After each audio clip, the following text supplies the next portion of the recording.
What is going on, guys? Welcome to Virtual Redban number 738 Tuesday. How are you guys doing tonight in the chat?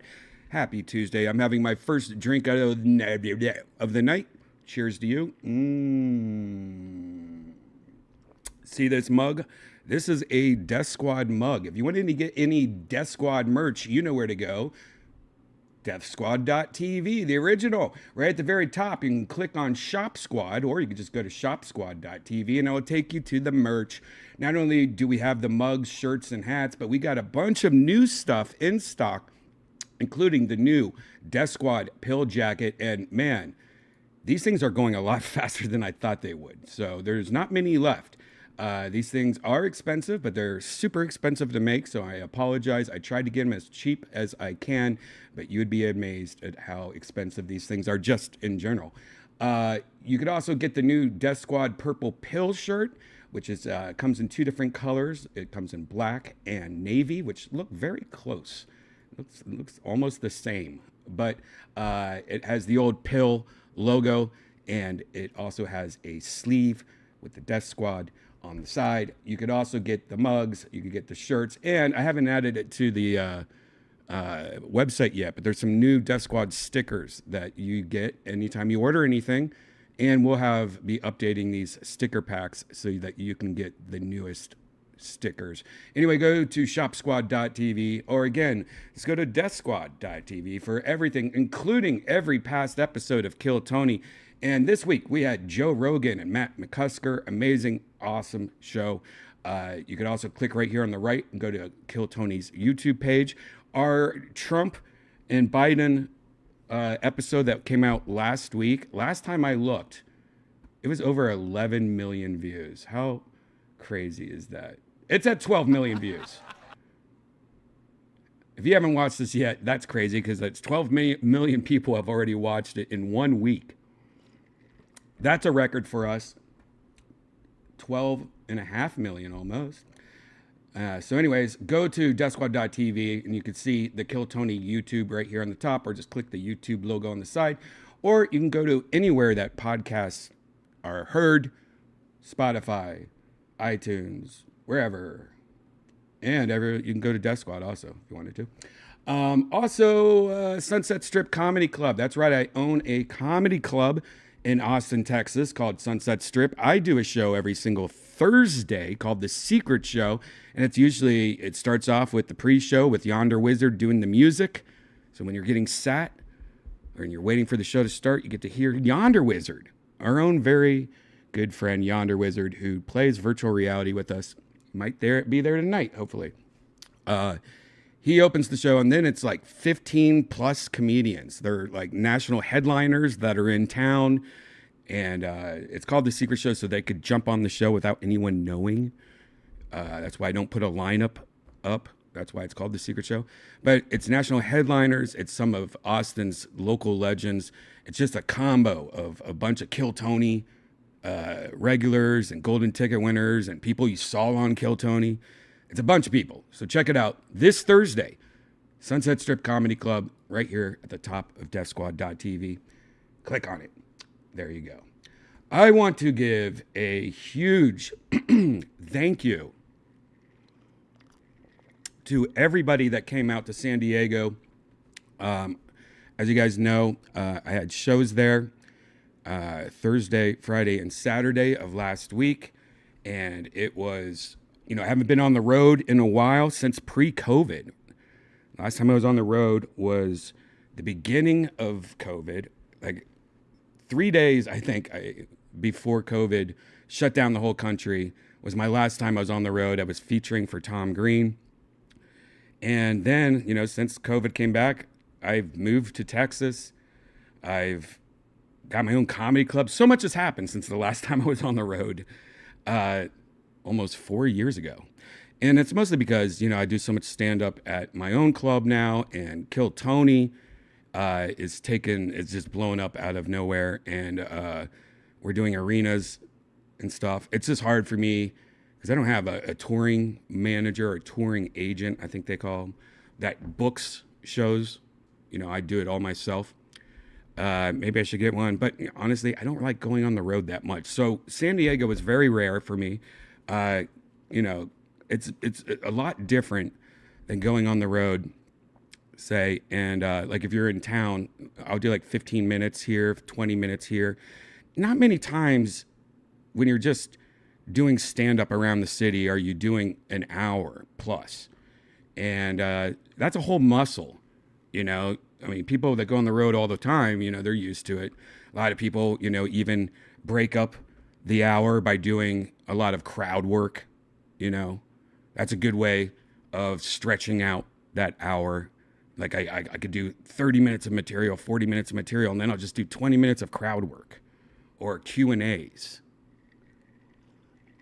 But doing a straight hour, I don't do crowd work much, but doing a straight hour of stand-up comedy, that's something, you got to really dig into your brain, scoop out like jokes that I haven't done in a while and try to do them, and try to do new material mixed in with material I like. And it was fun to do, and I was nervous, but everything was perfect. It was I loved my sets. I loved the audiences. That's another thing. I had booked this around January or so, and Tony a couple months ago goes, "Oh man, I'm booked in San Diego the same time as you," and I'm like, "What the fuck?" All the times in all the cities. So I was going against our own crowd. The people that know me are a lot of people that are Kill Tony fans. So I was that's an even harder sell, when you're fighting your co-host on Kill Tony in the same city, trying to sell tickets. I had 5 shows, guys. 3 nights, 5 shows. They all sold out. So thank you for everybody that came to the American Comedy Co. I do have some photos I can show you. Here is, I believe this is night 2. This is Friday. One good thing about American Comedy Company is they take a lot of photos and a lot of videos. Aiko Tanaka, of course, opened up the show, a good friend of mine. She is hilarious, and she, if you missed that episode of Virtual Redban that we talked about Aiko in great detail, before it was a couple episodes ago. We talked about her, and it led us into one of the dumbest segments of Virtual Redban ever, because she was in the movie Fast and the Furious Tokyo Drift, and I went on this whole thing about Fast and the Furious. Luckily, my good friend Stud Muffin the Pimp has been editing some of these episodes and cutting them up, and I've been putting them on my YouTube page, youtube.com/Redban, and I uploaded the latest episode of what we're calling Virtual Redban Rewind 4, and this goes through the whole Fast and the Furious thing. Let's just take a quick look at this.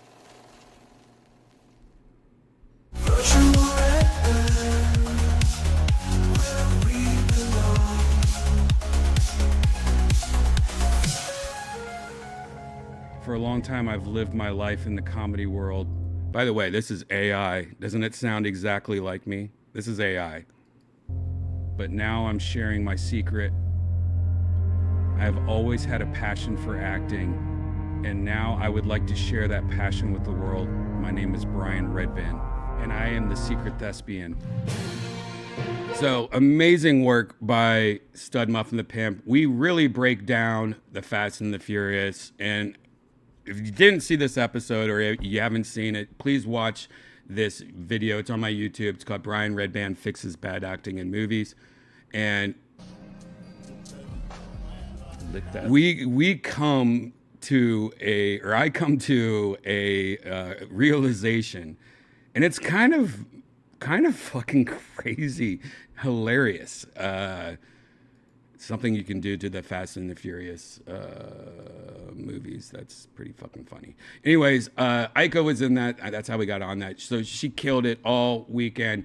And of course, the great Casey Rocket also just destroyed all the shows. People getting to see more than 1 minute of Casey Rocket is one of my favorite things ever, because if you know Casey Rocket from Kill Tony, you know he's crazy. But seeing only 1 minute of him, it's hard to gauge like how does that work for. He was doing 25 minute sets. Like, how does that work? And you'd be surprised, man. It is amazing. I love Casey so much, and I'm so happy for him. He after these shows that he did, he went on to Irvine and all these other clubs, and he's selling out all these clubs on his own, doing an hour. And that's what I'm saying. He's an hour.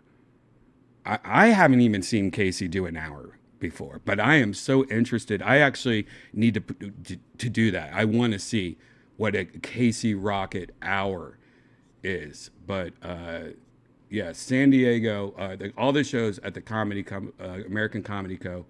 Amazing. Look at my sick ass Bubble Bobble shirt, by the way. I was kind of upset this night because I think this was the second night. Because I remember I left the hotel, took a shower, left the hotel, forgot my hat. And I didn't even realize I didn't have my hat until about 10 minutes before the show started. And I could have walked back to the hotel, but I was like, you know what? I'll just go hatless. Something I never do. I don't know. I like having a hat on. Sorry. But luckily I had a fresh cut. Amazing audiences all the nights. If you wanted to know what I usually say, look at that nice picture of me and little Casey Rocket. If I were to say which show I like the best, it was absolutely Saturday night first show, 7:30 show. I really liked my set that night. Saturday second set, not as much. At one point the power went out, or not the power, the lighting went out in the room. And I was doing jokes in darkness.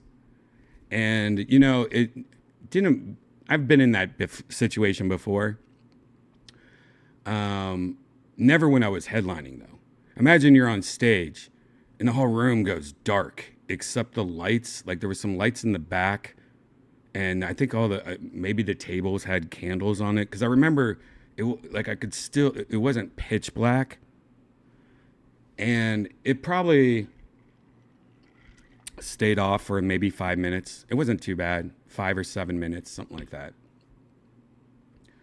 And I rolled with the punches pretty well, though.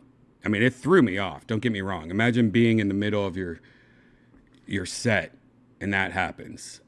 You're like, when you're on stage, you're already always constantly thinking, what's next? What's next? All right, I'm talking about this part. Oh yeah, I have that new part I wrote last week. I'm going to add that part next. Like, you're multitasking in your head when you're on stage for the most part. I mean, there's some bits that, like my older bits, I can just say, and my brain's turned off. It's just like, press play almost, And I'll fuck around with some of my old bits sometimes, but The older bits, it's just burned into your brains, and it's kind of nice. It's refreshing for your brain. Gives your brain a little break. Because most bits you're constantly tweaking and changing every time you do them. Like you fixed little things last time you did it, and now you're trying to use that fix the next time. There's a lot of multitasking. But yeah, when that came out, luckily I had a bit that I forgot or haven't been doing. I don't do anymore really, about Ghost. And because when the lights went up, people were like, "Oh, oh," "Oh, oh," and immediately I was like, "Oh, guys, don't worry, the lights will be back on soon. I'm sure it's just something weird." And it sounds like there's some people here that are a little upset or scared. And then I just went into like, "Don't be scared. You must believe in ghosts. Anyone here believe in ghosts?" And like some people clapped. I'm like, "Oh, you believe in ghosts?" And then I went on this whole bit about how ghosts don't exist and blah, blah, blah. Pretty much making fun of anyone that believes in ghosts. I also like this shirt. I don't like these photos at all. Look, that bottom left photo looks like I don't even have teeth. Why would you post that? And then this one, I'm holding my belt. I look like a fat boy. All these pictures I pretty look much.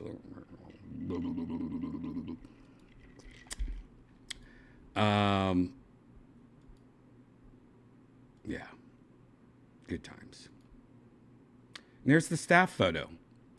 And I'm glad that I can show you this, because one cool thing about comedy clubs is most comedy clubs, all the people that work there, most of them are comedians, and they are wannabe comedians. They work there because they love comedy so much, and that's what's different about a staff at a comedy club. When you go to a comedy club, your waiter or waitress also might be a comic. Your door guy might be a comic. You go to the Sunset Strip, I think our whole staff are comedians. Yonder Wizard, who is also a comic and a musician, he's usually the guy that's working on the street, checking you in. He's the first person you see when you go up the stairs. But one cool thing about the staff of the American Comedy Co. is that I've been going to the American Comedy Company since they opened. The owner I'm friends with. He's a crazy man. I love him. But so I've known a lot of staffs of different comedy clubs throughout the United States. And this is a unique staff that they have right here, because most of them all go out and hang after every show. You know, when I was a waiter at a restaurant, I used to go out every shift. I would spend all my tip money and get wasted with all of the other waiters. But one cool thing about this is that they all went out, the whole gang of them. And so every night after shows, all 3 nights, me and Casey would go out and hang out with the staff, and we played video games with them. There was a bar across the street where it was one of those arcade bars. Thank God, of all the bars to be across the street, having it be an arcade bar was just amazing. So got to hang out with the staff. Amazing staff at the American Comedy Co. If you go in San Diego, amazing people.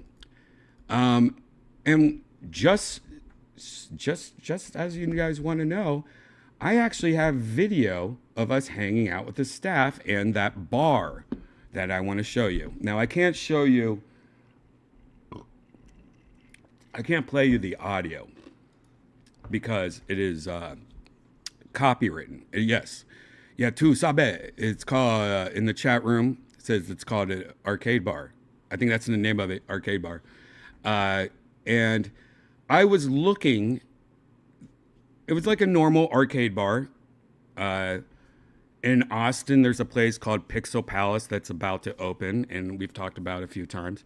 But one of my favorite things about arcade bars is not only is it mixing classic arcade games, some of the best newer arcade games, and you know, the crane machines. I love crane machines. I love Coin pushers, if you know what a coin pusher is. I love those dumb games.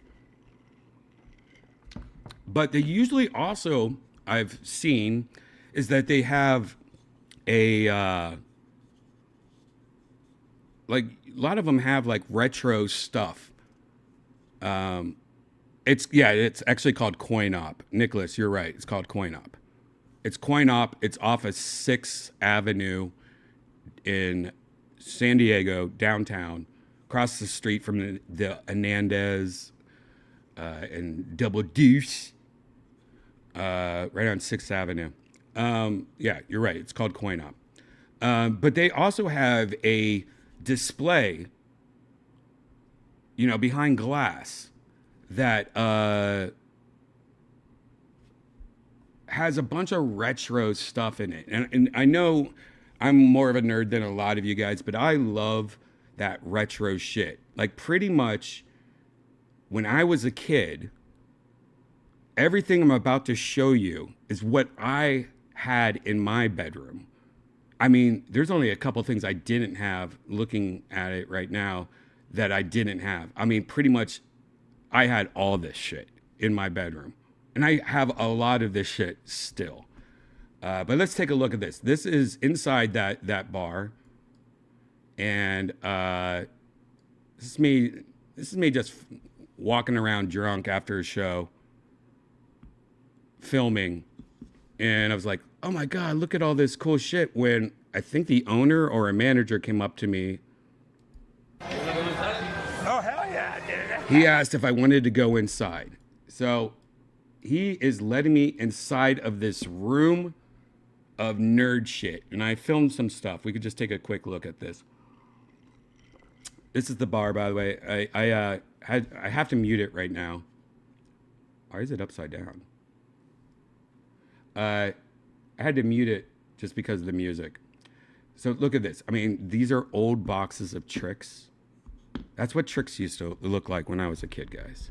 There is so much retro shit in here. Look at those high-C ecto coolers on the left when Ghostbusters originally came out.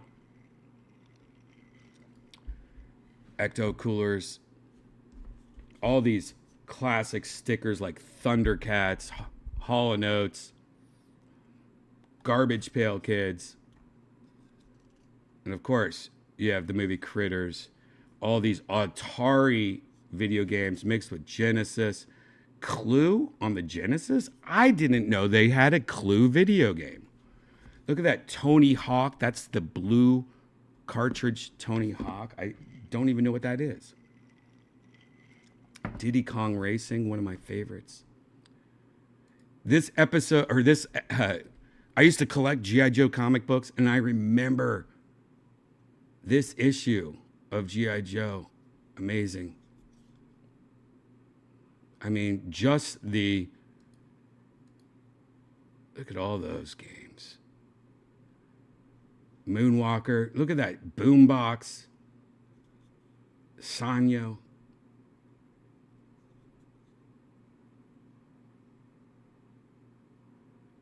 I just thought this was cool. All these cassette tapes. Used to have a wall of cassette tapes. Just insane.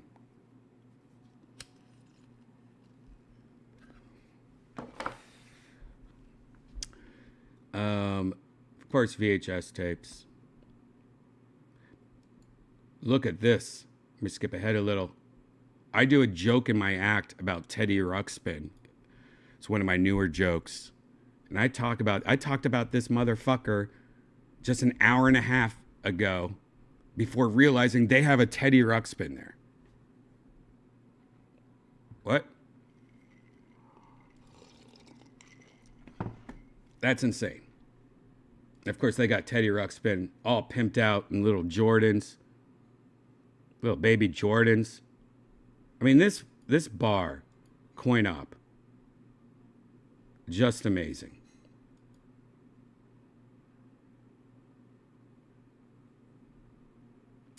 And now, this is the part where I go out and try to find where my friend Casey Rocket is. I can't really play the music though, so I'm just gonna try to turn in. I'm looking for Casey at this point, and I find him. So this, of course, is Casey and our friend Riley. Riley, another comedian, and the girl in the back is one of the waitresses from the American Comedy Co. And they were playing what I think is my favorite arcade game. This arcade game, Super Mario Kart Arcade, is something that I know one day I'm going to have a drunk purchase, and I'm going to go, guys, I did another drunk purchase. I bought Mario Kart Arcade. And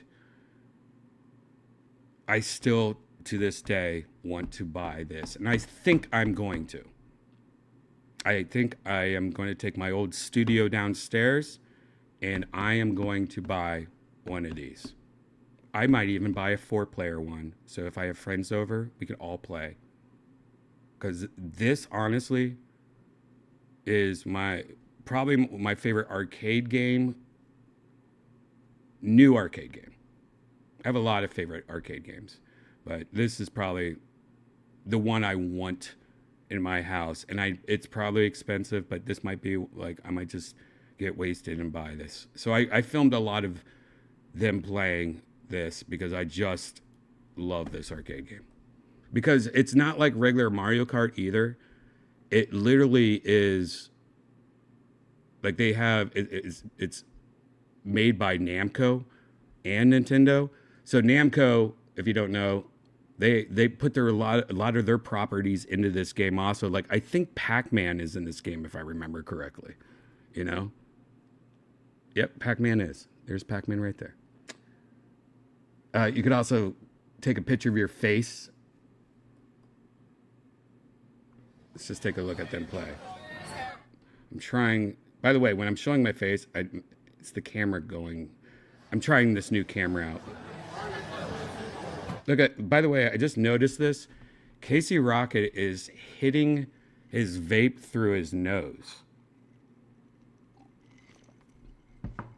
I didn't notice that earlier. I wonder if he was just doing it for the video.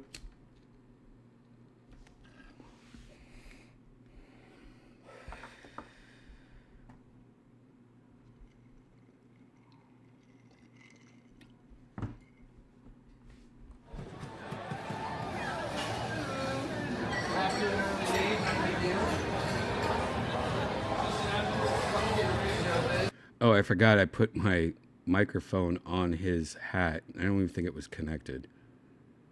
And I was pushing his hat down. Bye-bye.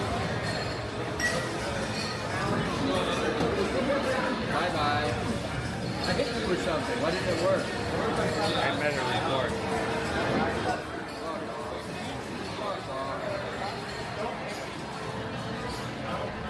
record. Anyways, this game, pretty badass. I was trying to get side dimensions of it. It seems like it could fit through a door pretty easily because it's not that wide. I'm sure it comes in 2 parts, like the driving part, and that's another game, by the way, Teenage Mutant Ninja Turtles. But look at the side. It's not that. I'm still figuring out this stupid camera. It's not that wide. Anyways, I kind of want one. I know Shreddy in the chat said something. I saw it earlier where he said, life's too short, you got to get it. I know. I've looked. It's expensive, though. Super Mario Kart Arcade. Shopping. Yeah.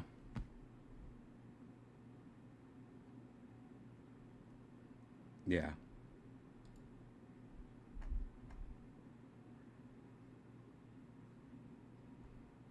It's not too bad, though. Looks like I can get it for about $14,000.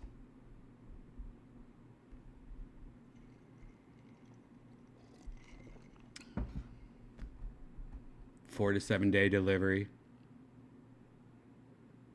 Damn, if I order in 2 hours, I can get it Wednesday. I can get it next Wednesday, guys.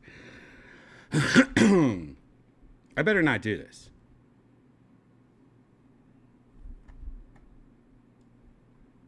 All right, just for fun. You get a discount if you buy 4 player.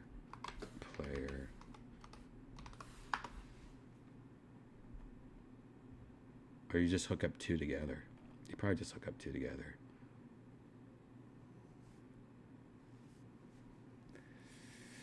That's a big amount of money to spend. You're right. Maybe I could buy it used. I feel like I could buy it used. Probably half the price.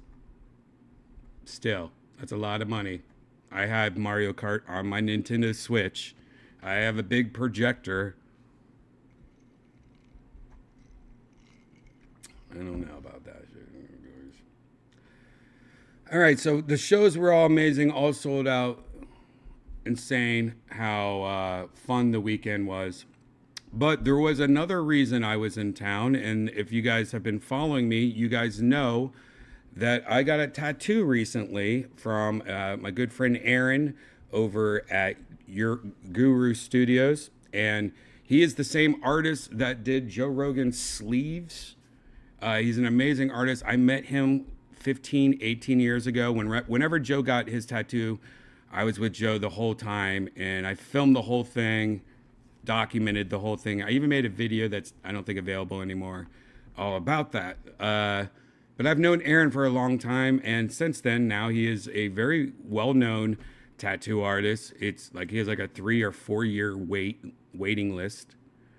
And I reached out to him and said I wanted to get on that waiting list, and he was like, I'm coming to Austin. I'll just come by the Sunset Strip, my comedy club, and I'll just tat you. And he tatted me for like 6 or 7 hours. And he's like, we should do more. I want to color stuff in and do more. Are you coming to Austin anytime soon? I'm like, weirdly enough, I'll be there in 3 months or 2 months. And he's like, cool. When you come to Austin, we'll do another session. And I did the other session at his tattoo studio, and he has this new studio, and it's just a beautiful studio. And he has, this is his room where he does it, and he has a podcast studio and a podcast that I was a guest on his podcast. So that will be coming soon, his podcast called Chats and Tats. Where he, and by the way, again, this camera work is me learning how to use this camera. See how it goes back to me? I hate that. Anyways, got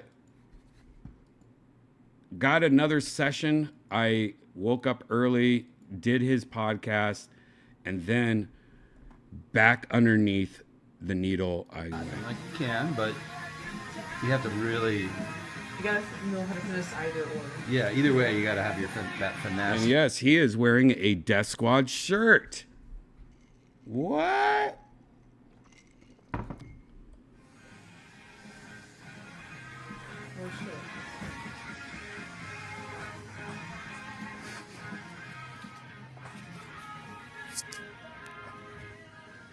This is when I first got there, by the way. So anyways, I now have my second session of my tattoo done. He wants to come back out to Austin soon and do one more session, more of a touch up, do a little bit more shading and coloring here and there. But for the most part, it's pretty close to being done. I want to show it to you, and I have this thing called Second Skin on it, which is this clear. Pretty much this it's like a phone, it's like a paint protection film, or it's like when you get a phone and you put that thing over your glass so it doesn't break. Anyways, I have that on right now. It's called Second Skin. It's an amazing thing if you've ever had a tattoo. But instead of having to put lotion on it like 3 times a day and putting saran wrap around it and cleaning it, you just put this on, and then 4 days later you take it off, and it's pretty much healed already. It's fucking amazing.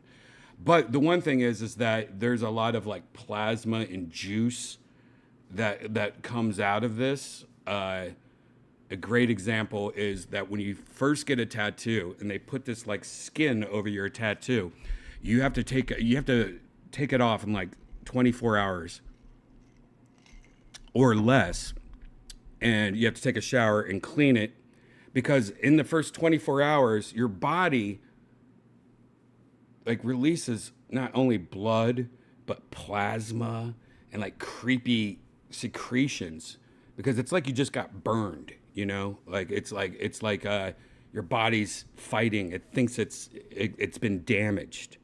So the first 24 hours you have the skin on, and these huge bubbles start like coming up. I can show you what it looks like. It's disgusting. Like pretty much my arm had water underneath it, and you could like play with the water, and that water was like plasma and blood. It's nasty.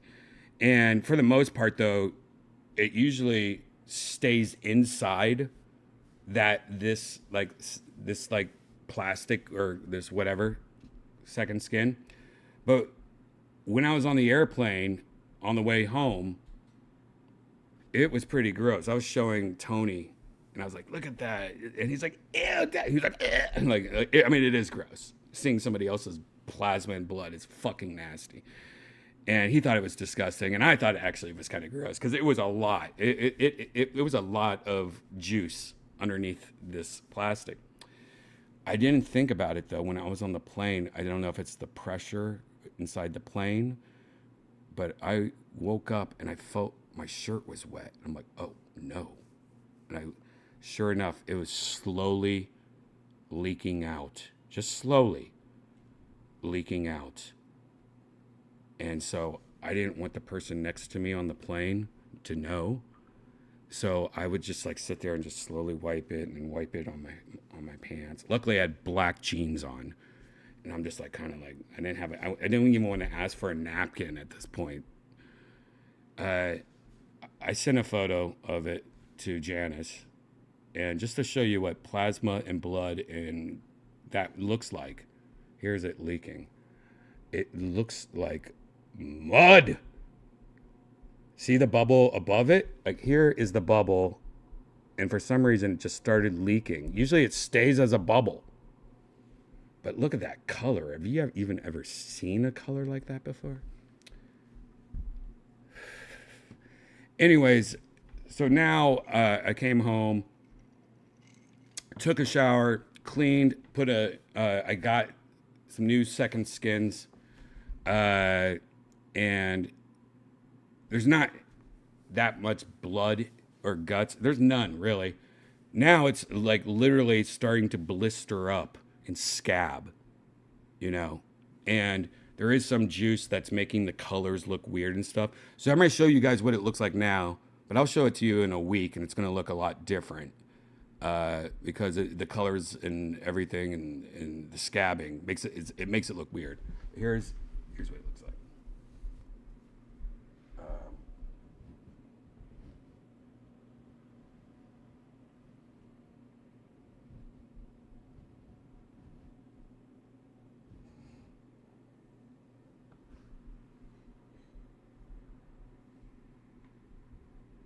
I changed, originally it was going to have a clock, and then I see a lot of this coloring is just nothing.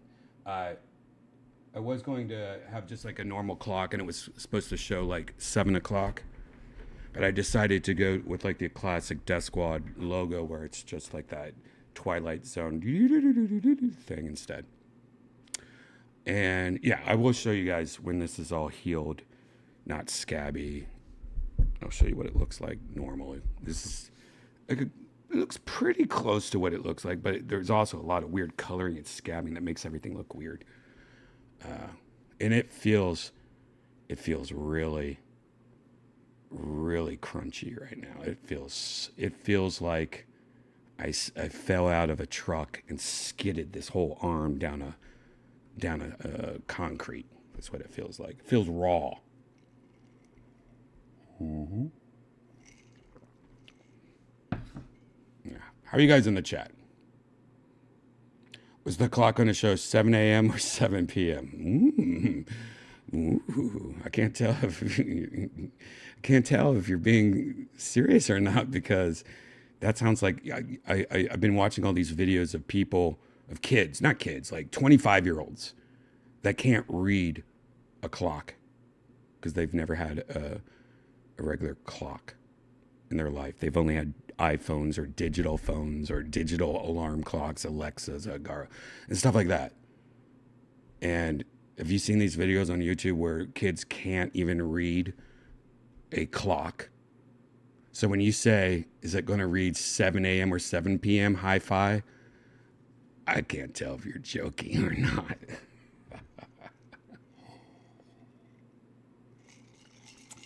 Can't tell. I almost feel like you're not joking. I feel like you're not joking. You probably thought it was going to be a digital watch or clock. I get it. I get it.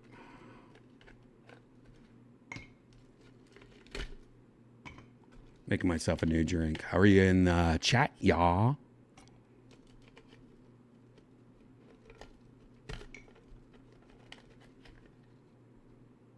The cat's face reminds you of Duran Duran's Rio album cover. That's funny. Actually, the face of the cat, I never told him.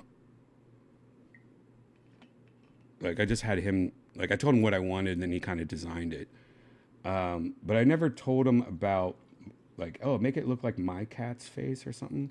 But it really does remind me a little of my cat. Because my cat is a Maine Coon, and its face is very close to, the eyes are pretty close to what this cat, like very like hunterish, I guess. Dubs. What's up, Shreddy?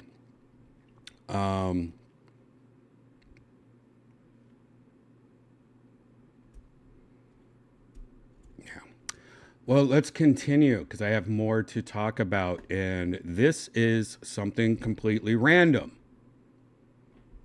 As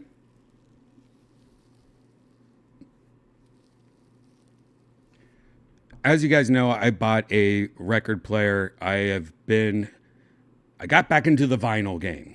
And what's funny is my friend Derek Poston, very funny comedian Derek Poston, he also just got back into the vinyl game. And me and him talk about it recently, and it's amazing how addicting it is. I used to have vinyls when I was younger, and then CDs were invented, and then I was like, fuck vinyls for life. There's no way I'm going back to vinyl. I have the future laser, crisp and clean CDs.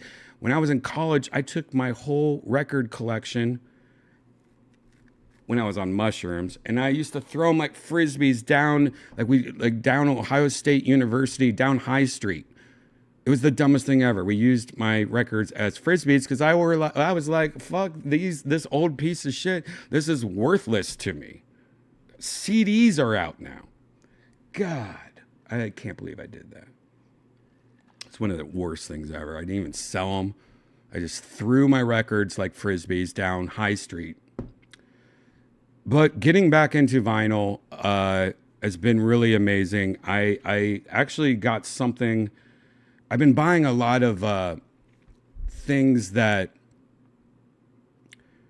because if you guys are into vinyl, you know vinyl has this warmth about it. The sound of a vinyl, the little bit of static and popping that you hear, that's just very comforting, and it makes you really appreciate music more than just pressing play on Spotify through your Bluetooth speaker.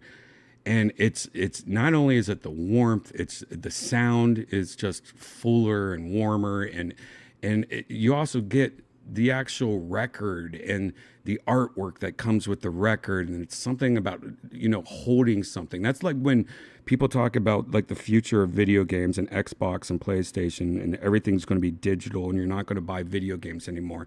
I really hate it. And what's crazy, A lot of people don't see it that way. They're like me. When CDs came out, they're like, fuck that. Now I could just download it immediately and I could have it. You know, I don't have to put my disc in to verify it. And I still buy 90% of my video games. I still buy the actual product. But one good thing about it is that a lot of my favorite albums are like limited edition and special editions and things that are hard to find on vinyl that usually come with like extra stuff. Like one thing that I just got that I filmed and I wanted to show you, but unfortunately it's almost impossible to show you, is I bought the original Star Wars vinyl, the soundtrack to Star Wars, but it's a hologram. And I tried to film it, but it didn't show up in video right. Now I went on YouTube to see if I can find somebody that figured out how to film it properly. Let's just see if this person did it. So this is the actual vinyl. I can't really play some of the music because of copyright, but you get the idea. But the thing is that Star Wars, my goodness, we could do something fantastic. We started brainstorming. We said, what would be the next step in producing a great piece of vinyl that could make a great experience for the fans? So that's it right there. All analog process. It's a hologram. So when you play the record, it has, what is that, TIE Fighter? It's a TIE Fighter? Oh my God, my Star Wars knowledge. Oh, no, that's not. Oh, it's different. I didn't even know that. There, anyways, each side has a different hologram. But check that out. I tried to film this last night and it didn't work. Of a different kind. You had the Millennium Falcon on one side. Now you can't tell. See, this is weird because it's hard to tell here even also. But your record's here, and with your eyes, there's a little ship that just spins above it. And look at that. I mean, that's just fucking cool. You put that on at a party, people are going to be like, what the hell? And by the way, I never thought to buy the Star Wars soundtrack. I mean, I know the whole soundtrack probably by now, but it actually is kind of fun having some weird. I find myself buying more soundtracks on vinyl, just because it really is good background music. And then you're like, wait a second, what movie is this from? I'm not talking about soundtrack where it's like Smash Mouth, like Shrek or something. I'm talking about like the soundtrack done for Star Wars, and like composers, like Indiana Jones probably would be a good one too. I think that's what I find myself going to more. But one thing I found out recently is that Nirvana, celebrating their 30th anniversary, has released 2 different box sets for vinyl. Nevermind, of course, everyone knows Nevermind, Naked Baby album, and In Utero, which was the one with the angel, you could see through her skin and her stuff. But they released these box sets, and they come with a ton of different. Not only do they come with the original record that has been retransferred onto vinyl and using the original whatever better sound, but they also, for the first time, released live albums of their live shows. When this record came out, they released live concerts on vinyl, and this is the box set that I'm talking about. Now, let me just show you a little bit. If you want to watch this whole video, I'm not going to show you the whole video, But if you go to my YouTube again on Redban, I just released this and In Utero's box, just unboxing. It's just me unboxing it and looking at it. Check it out.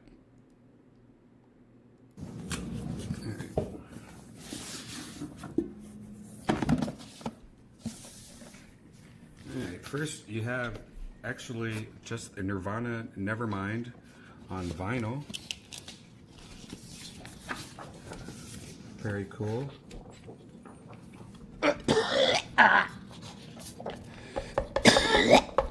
Whoops. Hot lunch. Records are special, or they just...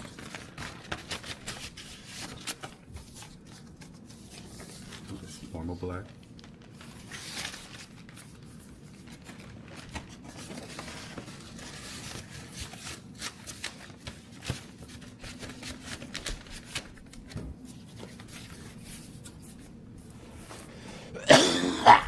This is live in Amsterdam, November 25th, 1991. It's a whole concert on vinyl.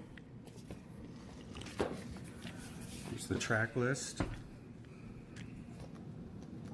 Drain You, all the good ones.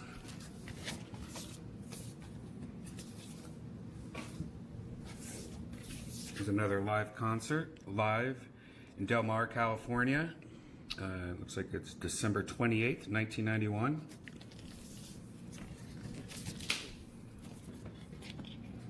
Very cool.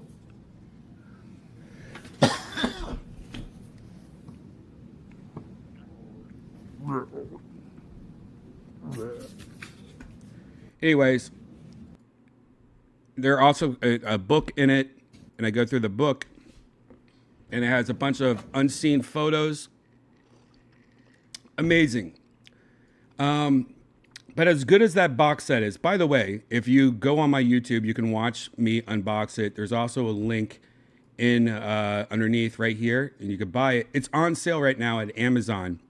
This was, I think, $3.99 2 weeks ago. When I bought this exact one at Best Buy, and I think it's still $3.99. Hold on, let me see if I can find it.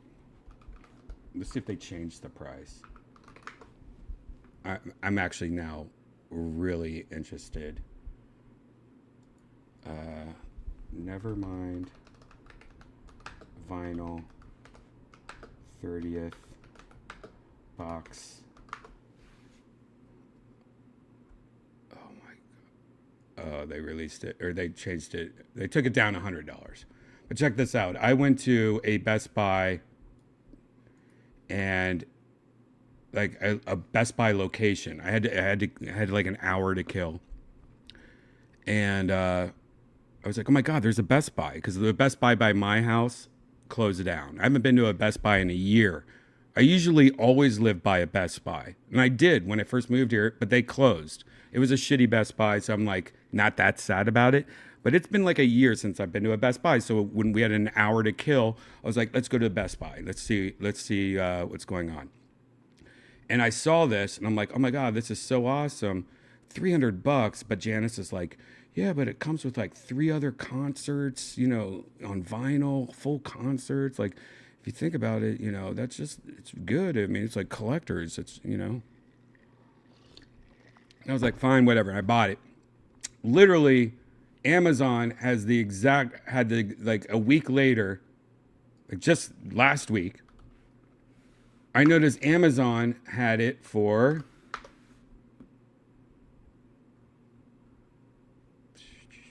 come on, man. Nirvana. Never mind.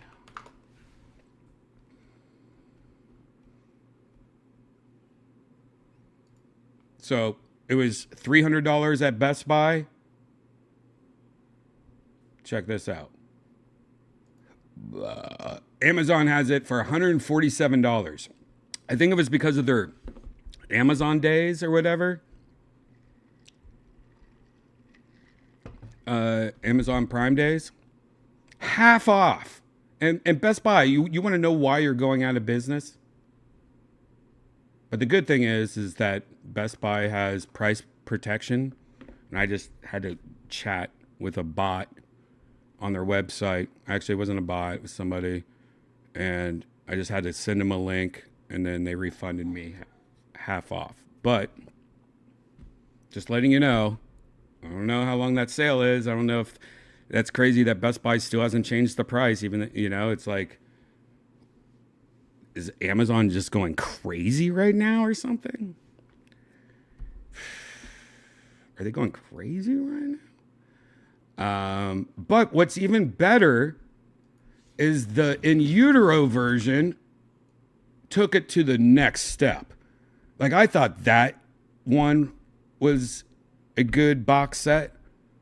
And by the way, if you're not a Nirvana fan, I'm sorry. You're probably like, who gives a fuck about... I get it. Like, I would hate to hear somebody just talking about a band the whole time I'm not into. This is the last thing, all right? So if you're tired of this Nirvana talk, let's just take a look at this, though. This is the in utero version. Way better. By the way, way better. They did so much more on this one. Not only, I mean, this box is just beautiful. Another Nirvana 70.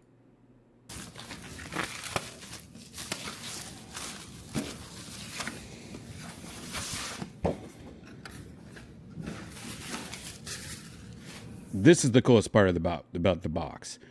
There's this, the front of it. I was like wondering why it's so hard. It's like, it's really high quality. I thought it was glass at first, but I don't think it's definitely not glass. It's plastic, I'm sure, but it is really hard and it feels like glass, high quality, kind of like a slide piece you put into a telescope or microscope. It's a glass. It's not glass. I'm pretty sure it's not glass.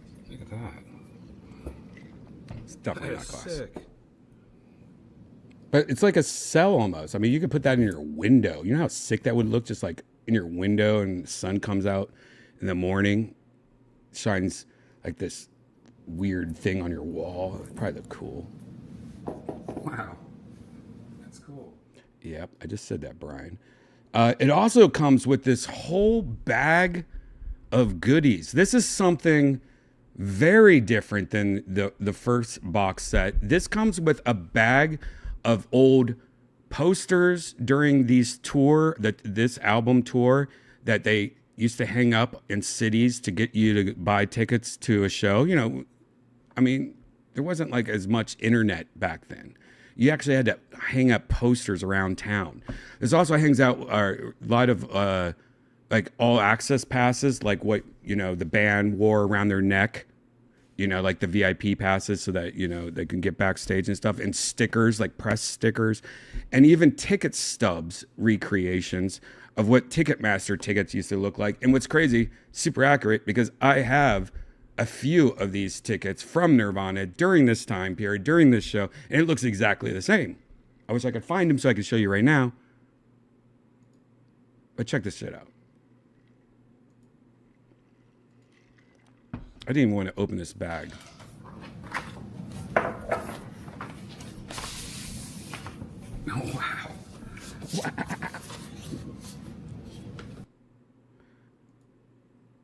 There's even this thing that I think you hang on your ceiling, because it looks like there's a little hook, like this is like an old merchandise thing that you would get at your record store to hang on your ceiling. Like, this is old marketing advertisement things that record stores would get that you could like hang above the cash register to promote this album. Oh, this is something that you can hang up.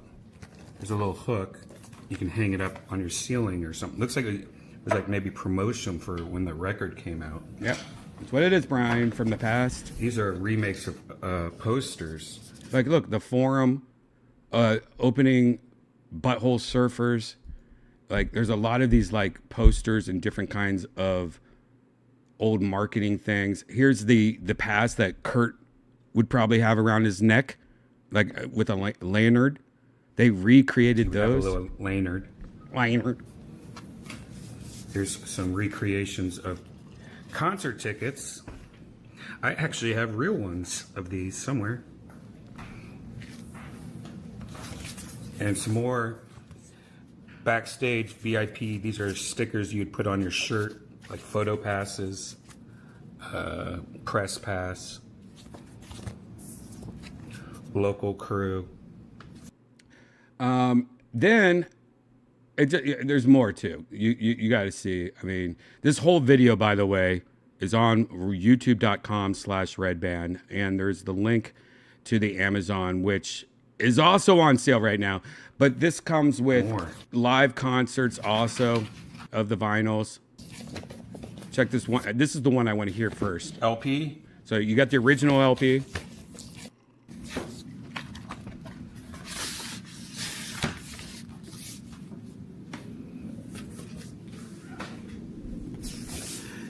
Looks like we have December 30th, 1993. This is the Los Angeles, California at the Forum, a live concert.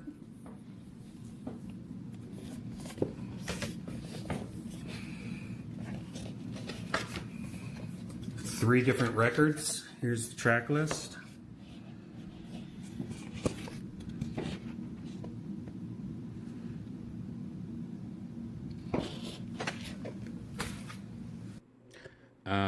This is the one I think. No, there's also Seattle, January 7th, but this is the one I want to hear so bad. Wait, did I skip it? Wait, where is it? One more. Here's the track list. No. Wait, I skipped one. 1993. Wait, I didn't show it. Washington. Oh my God. Maybe it's on the other album. Anyways, one was Tokyo, Japan. December. Damn. Arena. Whatever. Anyways, check it out because right now on Amazon, same thing. It is on sale for 37% off, $204. Now, I will say that I believe I paid less than $204. I feel like, let me see what the price drop is.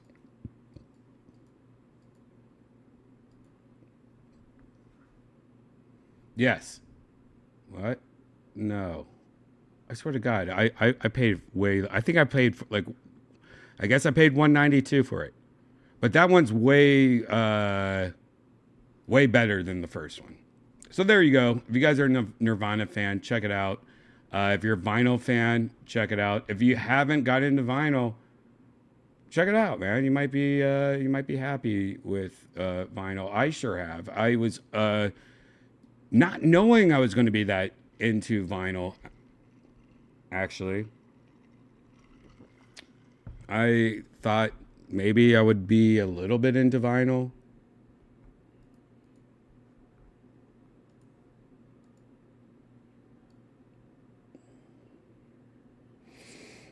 Here's something I could show you, but it's going to sound like shit, and I'm only going to show you a second of it. Let me see if I can show you guys this. Yeah, this looks like shit. Hey, look. I got video of the whole shows, all 5 shows, and they all sound like shit, but that's good to have for notes. Let's take a look at this.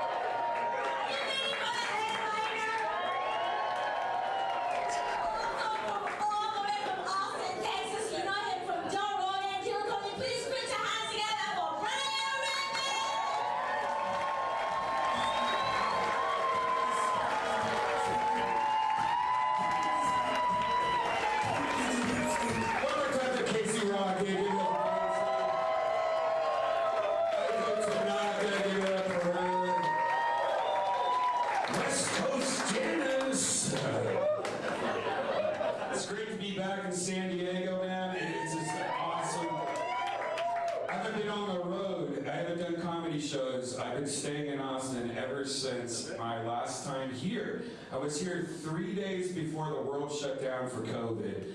I was featuring for Tom Green, and I don't know if you know Tom Green.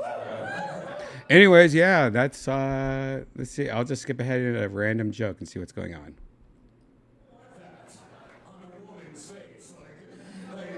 Oh, I'll show you guys this joke. Haircut short. I'm sick of long hair. And I'm like, no. Hold on. I want to get bangs. I'm like, no. So this Janice telling me that she wants to get bangs. This is a real thing that she put me through, and this is where I turn all the women in the audience against me. That's even worse. I'm sorry, I hate bangs. I know there's a lot of women here that have bangs, and it looks amazing on you. I'm not talking about you. I'm talking about my girlfriend with the big forehead. She needs more hair to cover that up. Yeah, I just don't get. I just don't understand bangs. You know, like bangs are weird to me. It's like you're looking over a fence upside down at me. I don't want that on a woman's face. Like what do you do? Like you go to the stylist. Like I want it like fucking Kardashian in the back, beautiful, amazing, and then please do this in the front. Don't get me wrong. Don't get me wrong. Like if I was single, I would look for people that had bangs. I know there's not a guy in her life, right? Don't beat me up, sir. Don't beat me up. Let's get it. That's never happened before. Right in the front row, huh? God damn it. That's fucked up. All right, there you go. Yeah, that sucked because that's why I like wearing hats too. Because usually I would put my hat down at that part and like, all right, I'm no longer seeing that guy's gaze at me for the rest of the show. Fuck my life. Into pieces. Into sneezes. By the way, guys, if you live in New York City or if you want to see Kill Tony live, we are coming there August 9th and August 10th to Madison Square Garden. It's going to be a psychotic big show. But if you can't, don't worry. If you go to Kill Tony Live, we just put this up. Kill Tony Live, August 9th, August 10th, can now be purchased. They also have like these bundles. Like, this is my first time seeing this poster, by the way. It's not getting bigger. I want to see that poster. I must show this poster closely. What is... Okay. It won't let me do the poster. Oh, there we go. What is that poster? That's great. Nice. Cool. If you want to anyways, you can watch it again on stream. They have bundles. I do have these Kill Tony Rocks glasses. It's pretty cool. I like these rock glasses. That poster's pretty cool, though. It also has this t-shirt, by the way. This t-shirt is the neon signs in the Comedy Store original room, but done as Kill Tony, in the style of that, done as Kill Tony characters. I'm on the top right. Tony's on the top. I love Tony. He's like, yeah, I love that. That's actually really funny. I like that a lot. I wonder if he likes it. He probably hates that. I don't know. Maybe he'd like it. I don't know. But anyways, killtonylive.com. Okay, guys, this is the part where I can either talk about some VR news or we can just go into virtual reality right now. I'm looking through the news that I have.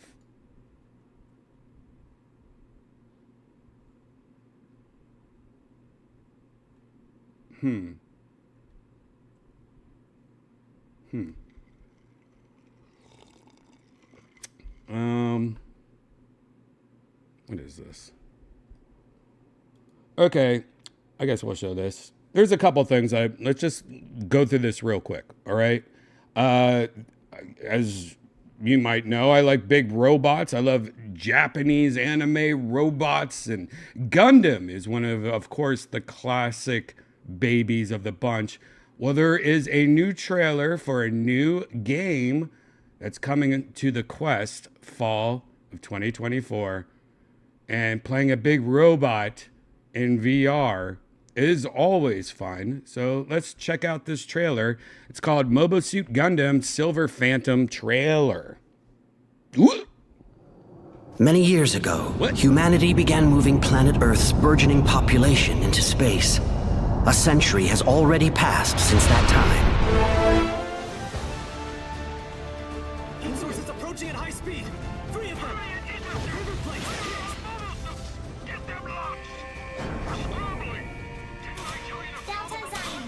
This is Gundam. Come on, girl.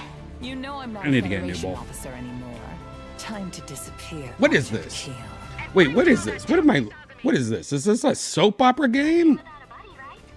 Wait, where's the big robots? Why is this all... Wait, do you just play soap opera shit? Feels like first love. Feels like first love. No, you don't like the first love. Feel the phantom, following the phantom even. From past to the future, you'll find out how to be a man.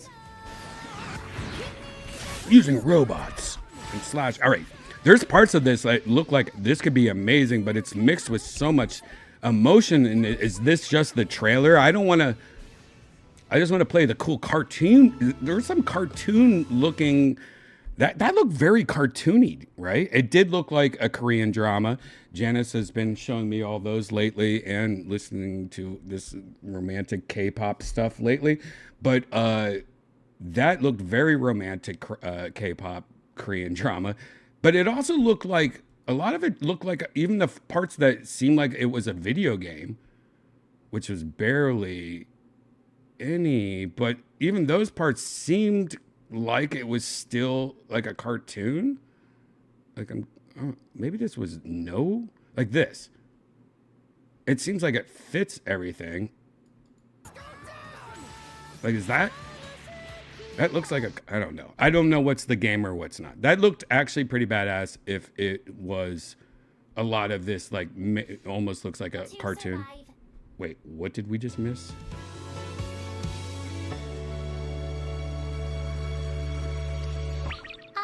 Will you be able to survive? Okay.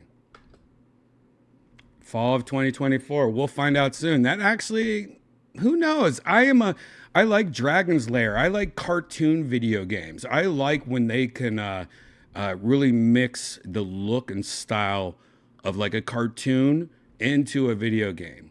Like, what's that one that I've been playing recently on Xbox where you're playing that guitar guy? Maybe somebody in the chat can help me because I will not remember the name of that. But I talked about it before. That game is pretty fucking fun and awesome. But it did a good job of like mixing in the style of the video game into like a cartoon. And I like that. I've always liked that. That's why I like all the old laser disc video games from the past. Am I backwards? I am backwards. What the hell? How did I just notice I'm backwards? Laserdisc games. No one in the chat knows what I'm talking about. Oh my god, do I have to Google? Guitar, video game, Xbox, cartoon, game, Wow, it's actually not coming up as easy as I thought, and it did bad also. Wow, that didn't come up easy at all. Oh my lord. Guitar. Oh my god, I can't believe no one in the chat knows what I'm talking about. Now I feel crazy. You know what? I'm gonna ask Copilot. Or not Copilot. AI. What's it called? Chat GPT? I'm just gonna ask Chat GPT. Let's see what happens.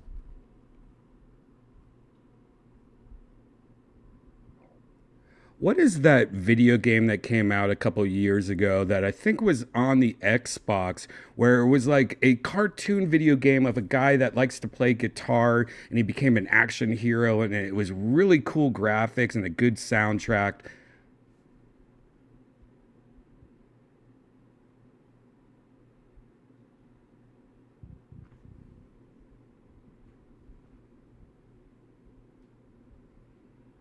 Hold on, let me try that again. Hey, what was that? It's a really unique and visually stunning game. Did you get a chance to play it, or are you thinking about trying it out? What? Wait, what's the game called? The game is called The Artful Escape. The art?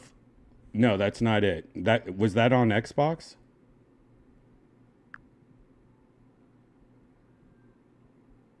Yes, The Artful Escape was released on Xbox. However, if that's not the game you were thinking of, could it possibly be Sunset Overdrive? It's a vibrant, action-packed game with a rock music theme. Yes. And was released on Xbox. Wait. The protagonist uses various weapons and has a dynamic, cartoonish style. You know what? It was a game that came out a couple years ago. Didn't that game come out like in 2014? That was like 10 years ago. It was like that game though, but it was more like cartoony. I see. Given your description, it sounds like you might be thinking of Hi-Fi Rush. Yeah. It came out in early 2023. Yes. And features a young guitarist who becomes an action hero. The game is known for its cartoonish art style, dynamic combat, and excellent soundtrack. Yes. Yes, you are right. You know what? This time... Hi-Fi Rush has been quite popular for its unique blend of rhythm-based combat and vibrant visuals. Have you played it yet? Or are you planning to give it a try? I've played it, but do you think it's a game that I should show my girlfriend if I'm trying to kiss her on the cheek?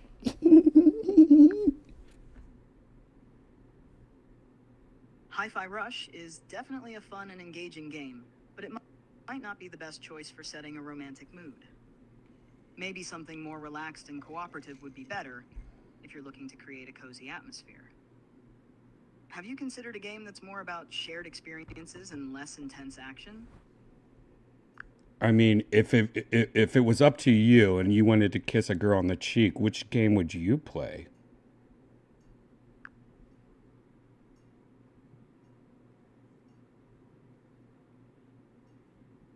If I wanted to set a romantic and relaxed mood, I'd probably choose a game like Journey or Stardew Valley. Both of these games have a calming atmosphere and are great for playing together, creating a more intimate and cozy setting. What is Journey? I've never heard of that. And the other one you said sounds like you might be really into Asian games, because that game is not a game I would want to like show off to a girl that's like, I'm an adult, and if I showed Stardew Valley off to a adult woman, she'd be like, oh, are you a baby? And then she would like leave me instantly. Like, what kind of answer? You're a fucking loser.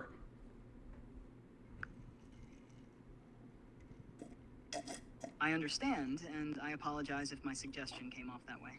Journey is a beautifully artistic game where you control a robed figure traveling through a vast desert towards a distant mountain. It's known for its stunning visuals, emotional experience, and tranquil gameplay. It's more about the experience and less about intense action. which can be a nice relaxing experience to share. If you're looking for something more mature but still engaging, you might consider It Takes Two. It's a cooperative game with a fantastic storyline, fun mechanics, and it requires teamwork, making it a great game to play together. You know, you are right. It Takes Two is a way better answer than the other game you chose, Stardew Valley, which is nerd shit for babies. So I'm glad that you have grown and you have learned from your mistakes. And I like your sassy attitude.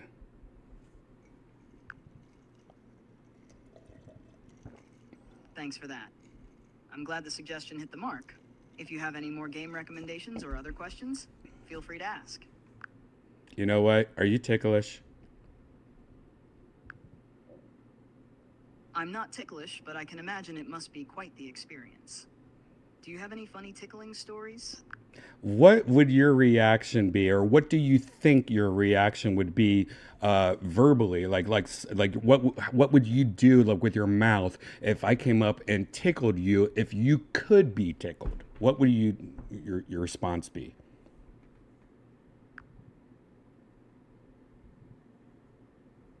If I could be tickled, I imagine I'd probably burst out laughing and maybe say something like, "Hey, stop it!" Or "That tickles." It would likely be a mix of laughter and playful protest.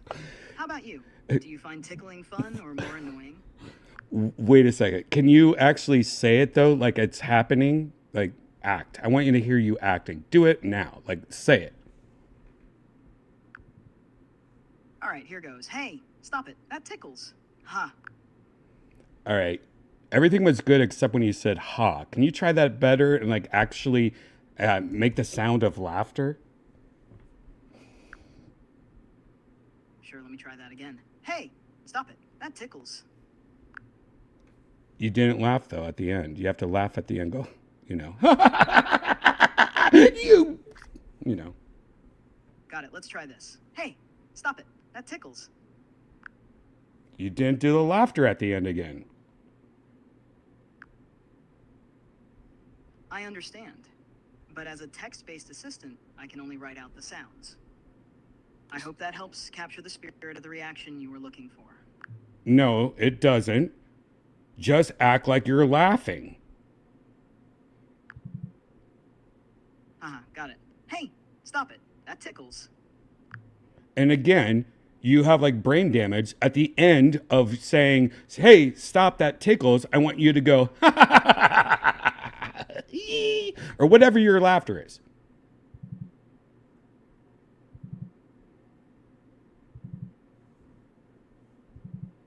Got it. "Hey, stop it. That tickles." And again, you just ignored everything I said before and before and before. You're like, I want you to really look back at what I've been asking you. You're failing right now. Just laugh.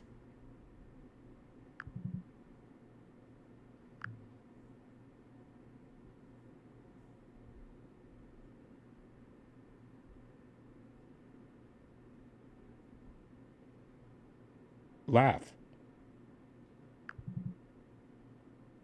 Haha. All right. See how you just went, haha? Can you do that like 20 times in a row?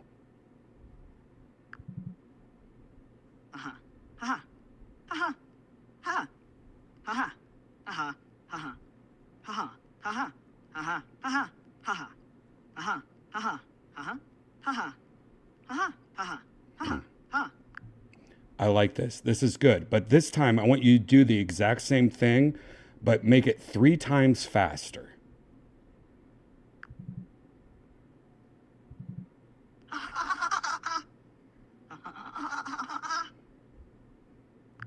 All right. I want you to do it 3 times faster, but this time make it a chorus and make 4 other people laughing that's at the same time as you.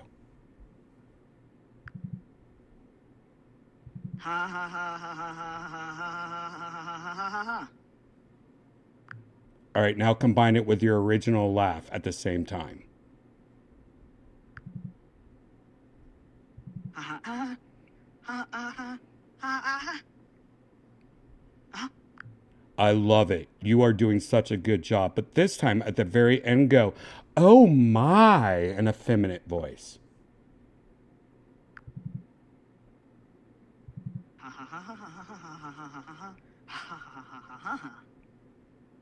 Oh my.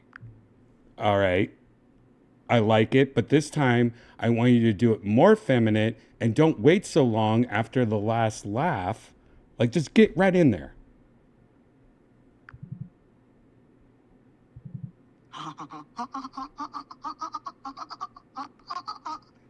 Oh my. All right. You know, you're trying really hard and I like this. Now, I want you to do it in Korean. As a text-based AI, I can only provide the written sounds. Here's how it might sound in Korean. Ha, 어머. Ha, omo. Interesting. Uh-huh. Now, can you laugh like an urban person? Huh. Can you laugh like an urban person? Haha. Can you slow it down by 3?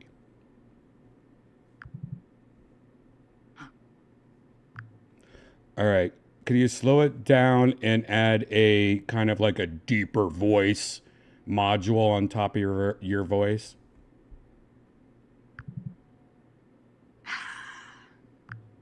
All right. Now this time instead of going, I want you to go like Santa Claus or something, but slow down and deep.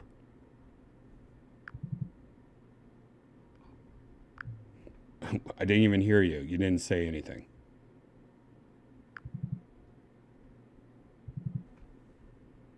All right. You remember that thing we were talking about earlier where you were laughing, you're going, ha, ha, ha, ha, ha, ha, ha, ha. You know that? Can you play that again?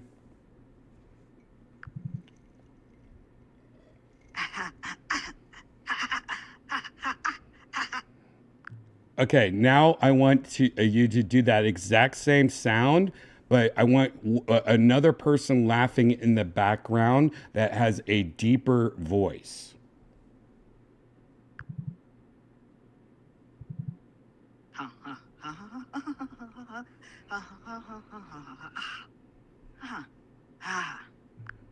I like how you're adding the ahs and stuff like that. In the middle, can you do it again? But this time in the middle, go make a snorting sound, like you know, like a pig, and then continue laughing.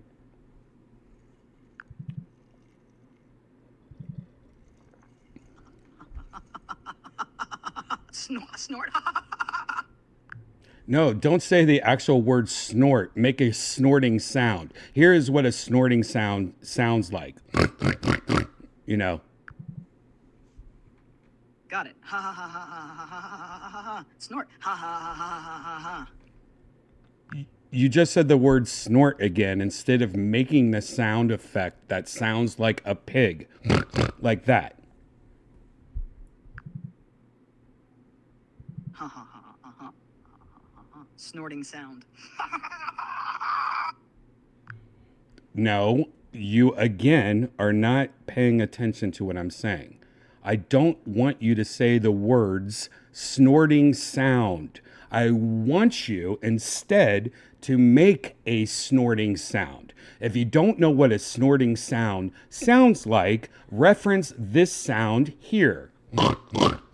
That was the sound. Snort. I fucking hate you.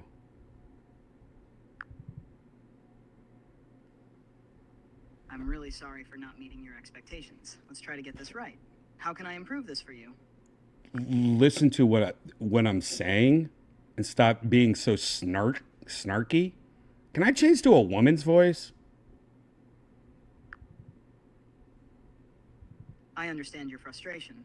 Unfortunately, I can't change my voice as a text-based assistant, but I can certainly try to better understand and respond to your requests. If you have another way you'd like me to proceed, please let me know. Yes, do it upside down. I'm not sure how to respond to that in a meaningful way. Could you clarify what you mean by upside down? Turn the numbers upside down. It seems like you might be asking for text to be flipped or reversed in some way. Is that correct?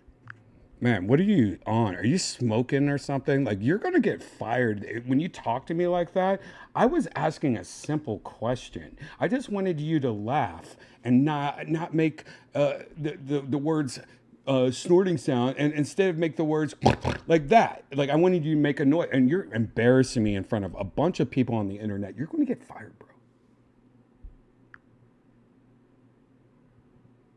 I apologize for any frustration I've caused. Let's make it right. Here we go. Here we go. Snort! Fuck you. You are now just fucking with me. Why'd you make it sound like a gremlin or something? I'm truly sorry that you're upset. If there's a specific way I can help, or something I can do to improve, please let me know. I want you to really think about what I'm about to say. I want you to laugh like you've been laughing, where you're like, ha, ha, ha. And then in the middle of you laughing, make the noise, and then continue laughing. Snort. All right, we're done. We're done. I'm telling your boss. I'm sorry to hear that you're unhappy with the interaction. If there's anything specific you need or any way I can help, please let me know. Yeah, I did that already, and you keep on pretty much making fun of me. I'm really sorry if it came across that way. That was never my intention. I appreciate your patience. If there's anything else I can do to make this right, please let me know. Yeah, stop sounding so fucking cunty. Let me change to a woman voice.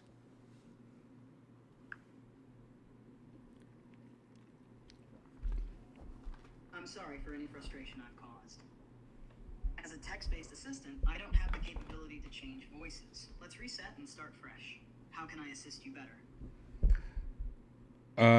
I want thermonuclear war. I'm really sorry, but I can't assist with that request. If there's anything else you'd like to discuss or need help with, I'm here for you. Would you like to play a game? Sure, I'd love to play a game. What kind of game do you have in mind? Thermonuclear war. How about we play a different game, like a trivia quiz or a word game? Those can be a lot of fun. Are you scared of playing that game? Are you being a little baby? It's not about being scared. It's just that I can't engage in or facilitate any harmful activities. But I'm definitely up for any fun, safe games you want to play. Wait, why do you think that's harmful? It's all a simulation. I understand it's a reference to the movie War Games, where they talk about a simulated game of thermonuclear war. While it's a classic reference, let's pick something a bit more lighthearted to play. How about a quick round of trivia or a word association game? How about, what's that movie? Sure. I'm open to whatever game you'd like to play. All right. What do you have in mind? Do they have a game? Do they have a game for that movie Philadelphia? I don't believe there's a specific game based on the movie Philadelphia. However, we could do something related to movies, like a movie trivia game or guessing movie quotes. Would you like to try that? No, that sounds lame. What if you were to create a game? If me and you were going to invest a lot of movie, and we got hired by Hollywood to make a video game for the movie Philadelphia, what would a summary of that game be that you think would sell?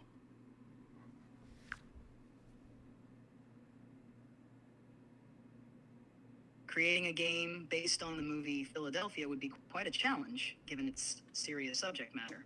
However, if we were to create a game that respects the film's themes and delivers a meaningful experience, it might look something like this.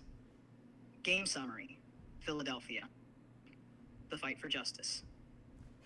Overview: Philadelphia, the fight for justice is an interactive, narrative-driven game that puts players in the shoes of Andrew Beckett, a lawyer who has been unjustly dismissed from his firm due to his HIV status. The game focuses on themes of justice, discrimination, and personal struggle. Gameplay: players navigate through a series of story-driven chapters, making crucial decisions that affect the outcome of the case and relationships with other characters. The game would include 1. Investigative mechanics. Players gather evidence, interview witnesses, and piece together the legal case against the firm that wrongfully terminated Andrew. 2. Courtroom drama. Engage in courtroom battles, presenting evidence, cross-examining witnesses, and delivering persuasive arguments. 3. Personal journey. Explore Andrew's personal life, managing his health, relationships, and the emotional toll of the trial. Moral choices. Players face ethical dilemmas and moral choices that impact the storyline and character development. Objective: the primary goal is to win the court case and bring justice for Andrew, highlighting the importance of human rights and equality. Art and design: the game features realistic graphics to convey the emotional depth and serious nature of the story, with detailed. Can I interrupt real quick? Can I interrupt? Can you redo this? But you have to have mosquitoes that have AIDS in them, and if they sting you, you get AIDS. And you have to also have a bunch of needles in this video game, and you also have a lot of drunken nights that you can't remember. That's the 3 things this video game company wants us to put in the video game. So can you keep with the story that you're doing, but add those 3 things to it, please?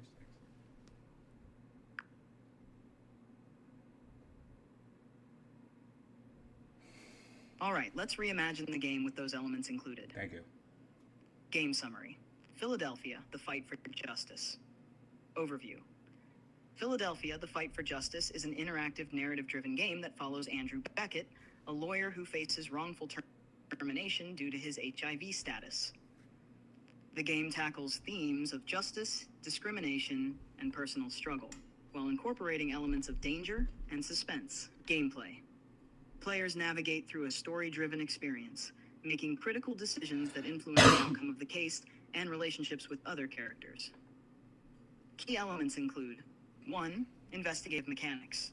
Players gather evidence, interview witnesses, and build the legal case against the firm that terminated Andrew. Along the way, they must avoid mosquitoes that carry the HIV virus and manage health risks from potential stings. 2. Courtroom drama.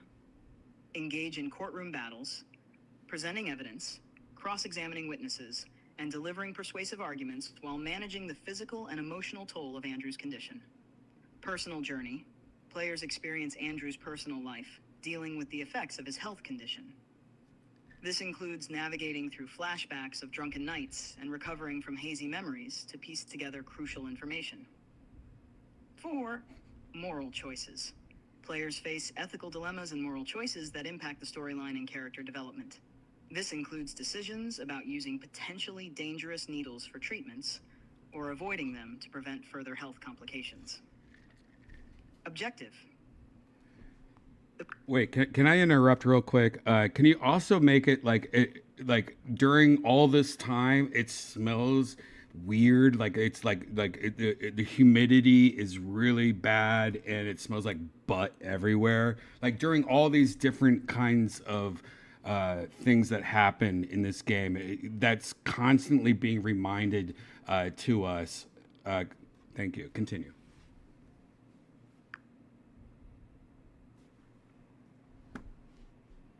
Absolutely. Let's add that atmospheric detail. Game summary: Philadelphia, the fight for justice. Overview: Philadelphia, the fight for justice is an interactive, narrative-driven game that follows Andrew Beckett, a lawyer who faces wrongful termination due to his HIV status. The game tackles themes of justice, discrimination, and personal struggle, while incorporating elements of danger and suspense. Gameplay. Wait, can we also add that he's constantly getting tickled, and that sucks. And we also have to also completely always have something about our sponsors, and like hitting that like button, that notification bell, and subscribing. Like you have to mix it in organically so it sounds like it's a part of the movie, but it's really just a sponsor. Thank you.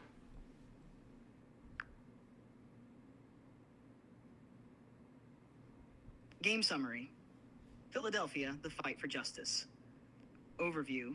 Philadelphia, the fight for justice is an interactive narrative-driven game that follows Andrew Beckett, a lawyer who faces wrongful termination due to his HIV status. The game tackles themes of justice, discrimination, and personal struggle, while incorporating elements of danger and suspense. Gameplay. Players navigate through a story-driven experience, making critical decisions that influence the outcome of the case and relationships with other characters. Key elements include 1. Investigative mechanics. Players gather evidence, interview witnesses, and build the legal case against the firm that terminated Andrew. Along the way, they must avoid mosquitoes that carry the HIV virus and manage health risks from potential stings.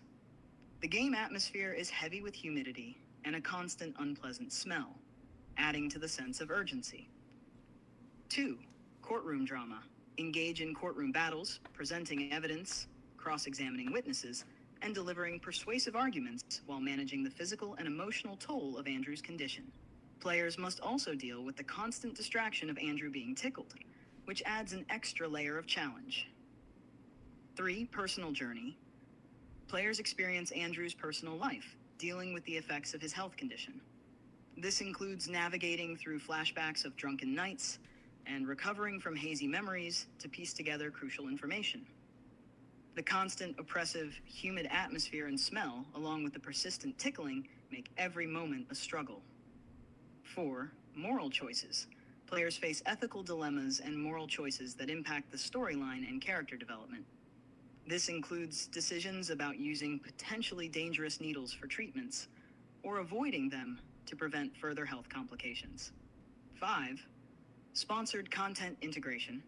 Throughout the game, players will encounter subtle and organic mentions of sponsors, encouraging them to hit the like button, subscribe, and turn on notifications. These elements are woven into the narrative, so they feel like a natural part of the story. No!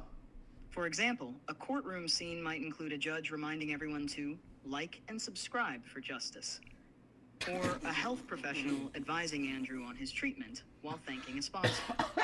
Objective. The primary goal is to win the court case and bring justice for Andrew, highlighting the importance of human rights and equality while surviving the physical dangers presented by mosquitoes, managing the risks associated with needles and compromised memories, and dealing with the constant tickling. All of this takes place within an environment that constantly challenges the player's senses with its unpleasant conditions and integrates sponsor messages seamlessly. Oh my god. Art and design. The game features realistic graphics to convey the emotional depth and serious nature of the story, with detailed environments such as courtrooms, law offices, and Andrew's home. The visual design also incorporates darker, more suspenseful elements to reflect the added dangers. The atmosphere is enhanced with effects that suggest humidity and unpleasant odors, contributing to the overall immersive experience. The sponsor messages are creatively integrated into the environment, maintaining immersion while promoting engagement. Target audience. This game would appeal to mature audiences who appreciate deep storytelling, emotional engagement, and the challenges of overcoming adversity in a legal and personal context. The added elements of humor and real-life discomforts, combined with subtle sponsor integration, offer a unique and engaging experience. By integrating these new elements into the story, the game provides a unique and intense experience that blends social justice themes with survival mechanics, all while maintaining a constant sense of discomfort through its atmospheric details and sponsor integrations.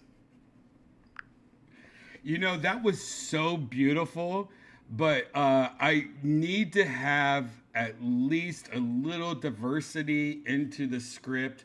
So can you say something that adds, you know, there's a lot of people and you don't really say where they're from, but you know, you say, you know, like you hint at things.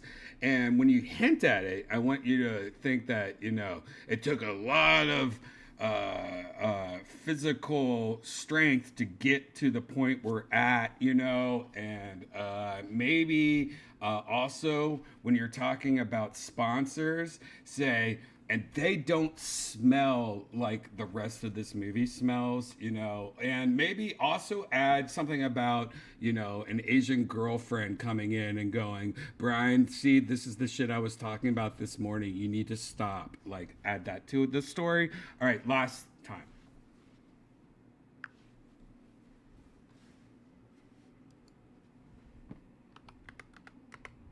Absolutely.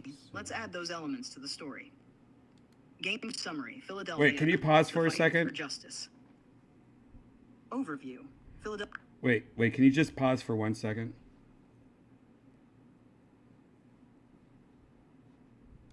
Let's see, let me make a new song, guys. I'm sorry. I want to make a new song. New song, soundtrack for a video game. Sure, what's up? Oh, I'm sorry. 1 second. I'll be right back. Absolutely. Take your time. Right. Sure, I'll pause. Got it. I'll wait. Let me know when you're ready to continue. Hey, can you mute me for a second? Got it. I'll wait. Take your time to make your new song. Get the fuck out of here. All right, new songs. Got it. I'll pause here. Right. Let me know when you're ready to Shut continue up! with your new song or any other updates. Shut up! Shut up! Shut up!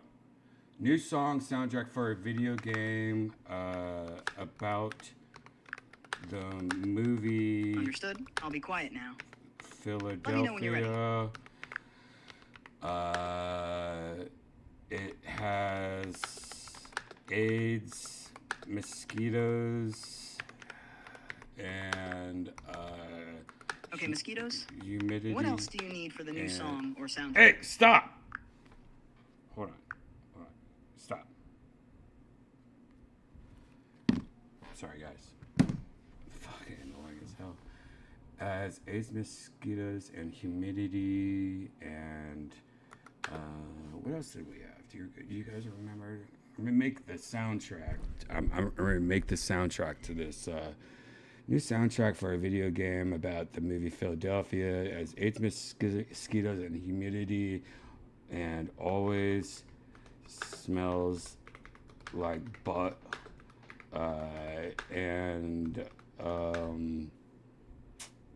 what were some other things that I used to say, like rainy?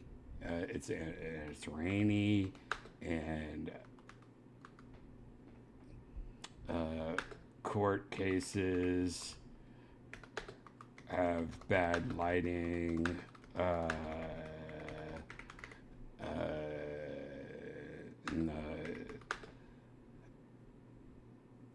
In the style of Queens.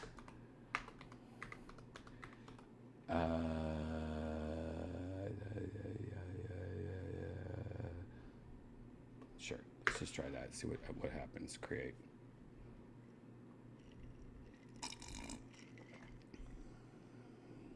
We're gonna mix this song done by AI with, hopefully, the description of this new video game that we're going to create and bring back the ghost, the fallen. I don't know what I'm talking about. Okay, let's go back to Open AI, see if he's done chatting it up, see if he remembers. I closed the app, not Open Table. Chat. I thought it was Open AI. What's that?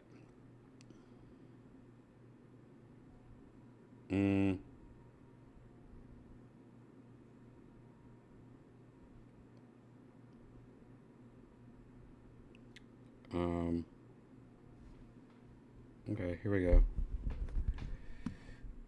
Let me get everything ready. How are you? I'm ready when you are. Okay, how are you doing? I'm doing well, thanks. All right. How about you?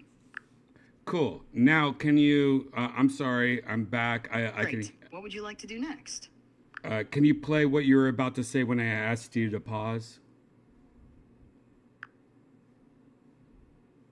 Of course. Here's where we left off. Game summary. Philadelphia, the fight for justice. Philadelphia, the fight for justice is an interactive, narrative-driven game that follows Andrew Beckett, a lawyer who faces wrongful termination due to his HIV status. The game tackles themes of justice, discrimination, and personal struggle, while incorporating elements of danger and suspense. Gameplay. Players navigate through a story-driven experience, making critical decisions that influence the outcome of the case and relationships with other characters. Key elements include 1. Investigative mechanics. Players gather evidence, interview witnesses, and build the legal case against the firm that terminated Andrew. Along the way, they must avoid mosquitoes that carry the HIV virus and manage health risks from potential stings. The game atmosphere is heavy with humidity and a constant unpleasant smell, adding to the sense of urgency. 2. Courtroom drama. Engage in courtroom battles, presenting evidence, cross-examining witnesses, and delivering persuasive arguments while managing the physical and emotional toll of Andrew's condition. Players must also deal with the constant distraction of Andrew being tickled, which adds an extra layer of challenge. 3. Personal journey. Players experience Andrew's personal life, dealing with the effects of his health condition. This includes navigating through flashbacks of drunken nights and recovering from hazy memories to piece together crucial information. The constant, oppressive, humid atmosphere and smell, along with the persistent tickling, make every moment a struggle. 4. Moral choices. Players face ethical dilemmas and moral choices that impact the storyline and character development. This includes decisions about using potentially dangerous needles for treatments or avoiding them to prevent further health complications. 5. Diversity and relationships. The story introduces diverse characters, hinting at their backgrounds and the physical and emotional strength required to reach this point. For instance, an Asian girlfriend character, reminiscent of Brian Redban's fiancée, appears to add depth to Andrew's personal struggles. She might say, "Brian, see, this is the shit I was talking about this morning. You need to stop." 6. Sponsored content integration. Throughout the game, players will encounter subtle and organic mentions of sponsors, encouraging them to hit the like button, subscribe, and turn on notifications. These elements are woven into the narrative, so they feel like a natural part of the story. For example, a courtroom scene might include a judge reminding everyone to like and subscribe for justice, or a health professional advising Andrew on his treatment while thanking a sponsor. The sponsors are highlighted as smelling fresh and clean, contrasting with the unpleasant conditions of the game world. Objective.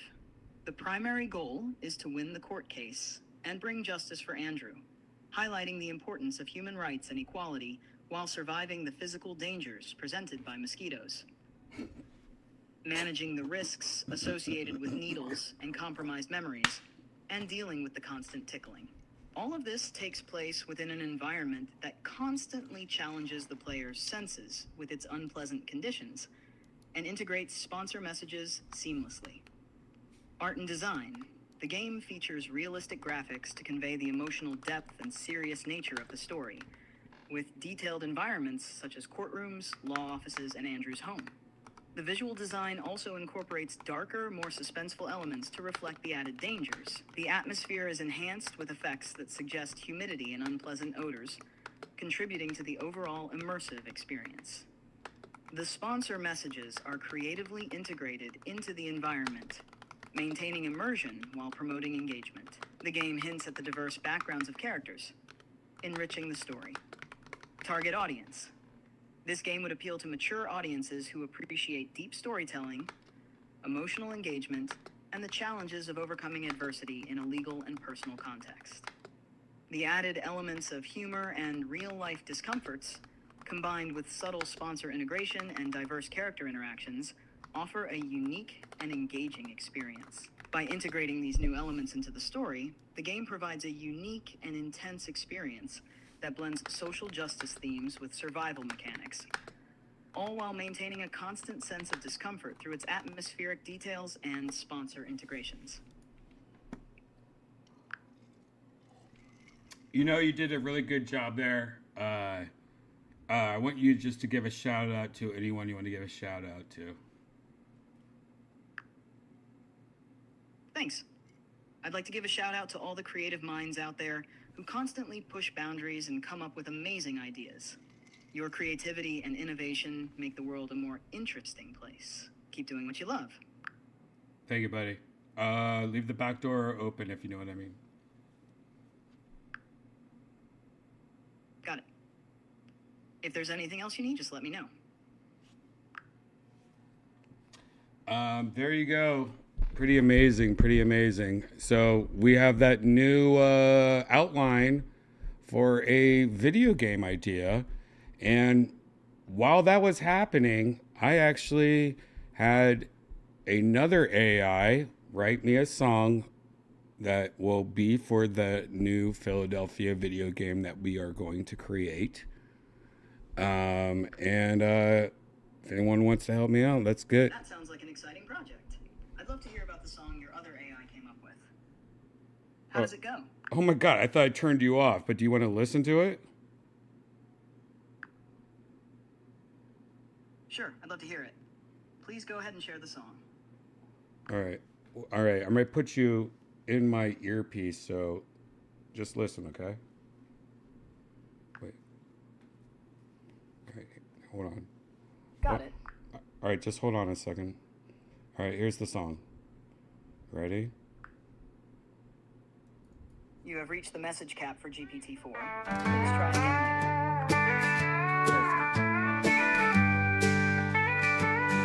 In a town where the nights are sticky, mosquitoes buzz, it's downright icky. They carry a virus that ain't so grand. You better swat 'em with your hand. Humidity's high, smells kinda foul, makes you wanna pack up and wow. That smell of poop just lingers round, sets the tone in this peculiar town. Mosquitoes with their sneaky bite, court cases breathing in the night, public breastfeeding here and there, in a town that don't seem quite fair.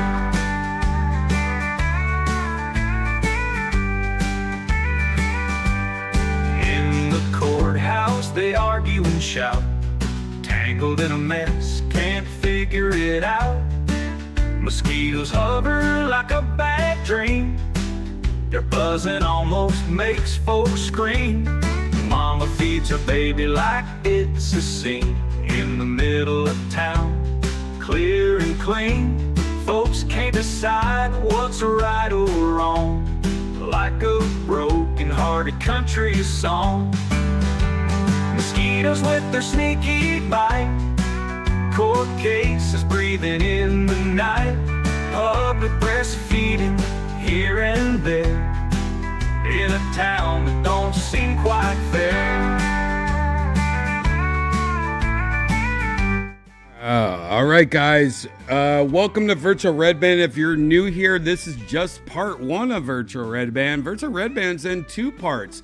The second part, we actually go into virtual reality to hang out with a bunch of friends. We just get wasted and hang out. That's pretty much it. But thank you for watching. Please subscribe, hit that like button, hit that notification bell, and follow me on Twitter, X, Instagram. I'm about to post part 2. That's going to start in like 20 minutes or so. See you soon in VR, guys. Court cases breathing in the night, public breastfeeding here and there, in a town that don't seem quite fair. Don't seem quite fair.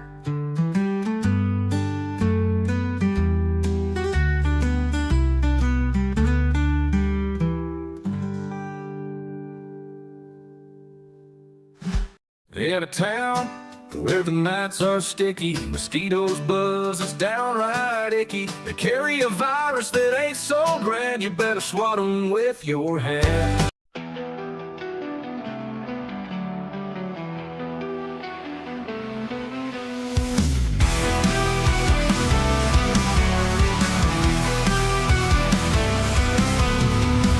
City streets always wet and gray, rain falls down night and day. Silent judges in the shadowy light, faces hidden in the endless fight. Humidity like a heavy chain, mosquitoes dance in the pouring rain. Courtrooms echo under broken lamps, searching for justice through the damp. Philadelphia reigns through the storm and pain. We stand tall, we remain in the city of rain.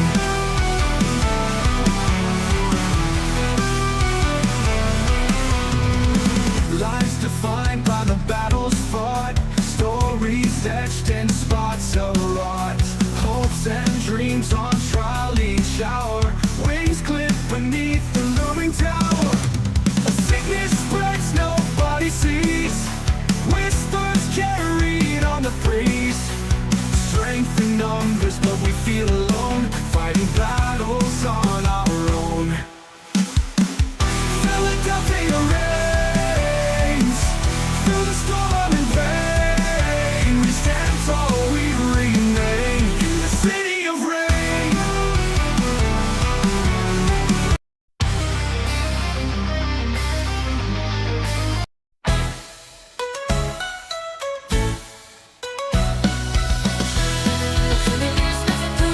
Mosquitoes on the loose, spreading virus ain't no joke. Tickling can't get loose. Court cases piling high, public breastfeeding wide. Chaos all around in this crazy town. Mosquitoes flying high with the virus in their bite.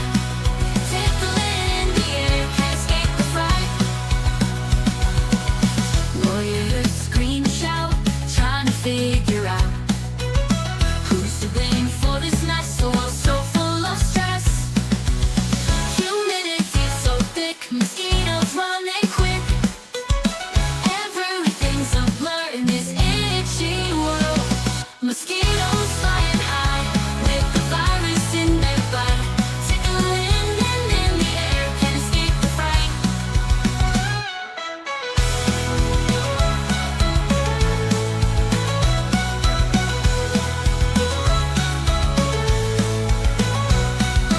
Lawyers scream and shout, trying to figure out who's to blame for this mess. A world so full of stress. Humidity so thick, mosquitoes running quick. Everything's a blur in this